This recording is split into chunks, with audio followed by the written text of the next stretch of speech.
Hello friends, welcome back to Pretty Corner. और आज की इस वीडियो में हम लोग करेंगे जितिया की व्रत कथा या जीवित पुत्रिका की व्रत कथा।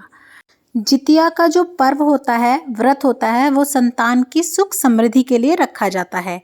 यह व्रत 3 दिन का होता है। पहले दिन नहाय खाए होता है, दूसरे दिन निर्जला व्रत रखा जाता है और तीसरे दिन इसका पारण किया जाता है। और इस साल 2021 में ये व्रत शुरू हो जाएगा 28 तारीख को।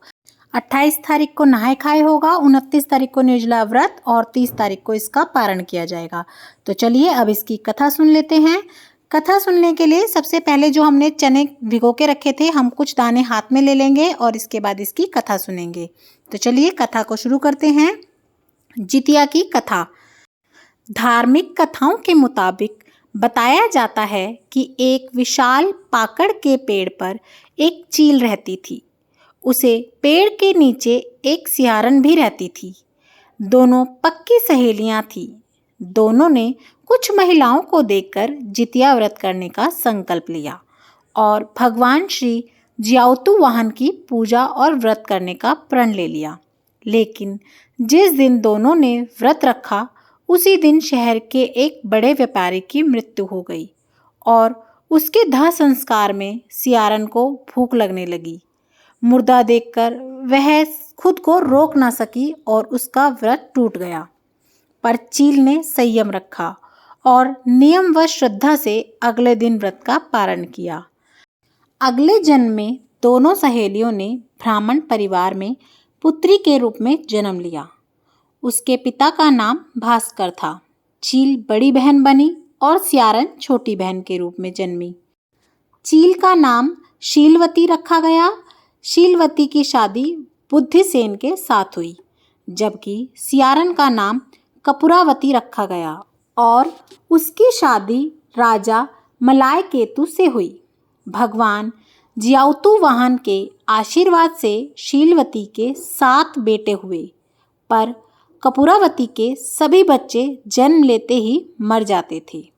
कुछ समय बाद शीलवती के 7 पुत्र बड़े हो गए और वे सभी राजा के दरबार में काम करने लगे।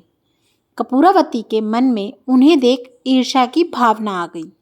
उसने राजा से कहकर सभी बेटों के सर कटवा दिए। उन्हें 7 नए बर्तन मंगवाकर उसमें रख दिया और लाल कपड़े से ढककर शीलवती के पास भिजवा दिया। यह देखकर भगवान ज्याओतु वाहन ने मिट्टी से 7 भाइयों के सिर बनाए और सभी के सिर को उसके धड़ से जोड़कर उन पर अमृत छिड़क दिया। इससे उनमें जान आ गई। 7 युवक जिंदा हो गए और घर लौट आए। जो कटे सिर रानी ने भेजे थे, वे फल बन गए। दूसरी ओर रानी कपूरावती बुद्धिसेन के घर में सूचना पाने को व्याकुल थी। जब काफ़ी देर सूचना नहीं आई तो कपूरावती स्वयं बड़ी बहन के घर गई। वहाँ सबको जिंदा देखकर वह सन्न रह गई। जब उसे होश आया तो बहन को उसने सारी बात बताई। अब उसे अपनी गलती पर पछतावा हो रहा था। भगवान ज्याओतु वाहन की कृपा से शीलवती को पूर्व जन्म की बातें याद आ गई। वह कपूरावती को लेकर उसी पाकड़ के पेड़ के पास गई और उसे सारी बातें बताई। कपूरावती बेहोश हो गई और मर गई। जब राजा को उसकी खबर मिली तो उन्होंने उसी जगह पर जाकर पाकड़ के पेड़ के नीचे कपूरावती का देह संस्कार कर दिया और साथ ही साथ नगर में ढिंढोरा पिटवा दिया कि सभी महिलाएं अपने पुत्रों की दीर्घायु के लिए इस जितिया के व्रत को करेंगी। तभी से इस जितिया के व्रत का जो है चलन शुरू हो गया। तो इसी प्रकार से हमारी जितिया की कथा पूर्ण होती है। और यह जितिया का जो व्रत है वो लड़के लड़की दोनों के लिए रखा जाता है। बच्चों के स्वास्थ्य के लिए, अच्छे मंगल कामना के लिए इस व्रत को किया जाता है। तो आपको वीडियो कैसी लगी ज़रूर बताइएगा और अगर वीडियो पसंद आई हो तो लाइक कीजिएगा, ज़्यादा से ज़्यादा शेयर कीजिएगा और सब्सक्राइब करना तो बिल्कुल भी मत भूलिएगा हमारे चैनल प्रीटी कॉर्नर को।